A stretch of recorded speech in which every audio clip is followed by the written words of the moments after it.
Niye geldin xəyalıma? Mənim ölən məhəbbətim. Bir yanmadın əhvalıma, daşa dönən məhəbbətim. Yarımadıq biz əzəldən. Nə mən səndən, nə sən məndən.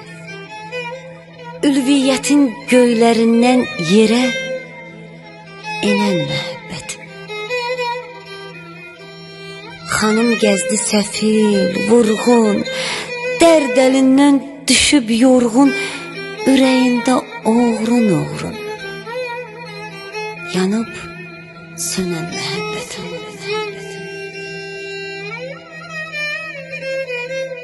Fələk niyə bəxtim mənim ildən ilə qara gəldi. Rahat bir gün keçirmədim, dərddən canım sara gəldi. Oxum attım daşa dəydi. Vəfasız qəm qəddim əydi. Sinəmdəki bu dağ nəydi? İnildəyən yara dəydi. Mən xanımam yana-yana. Yaralarım gəlməz cana, ahım çatıb asmana. Oradan da dərd bəla gəldi. Oradan da dərd bəla gəldi.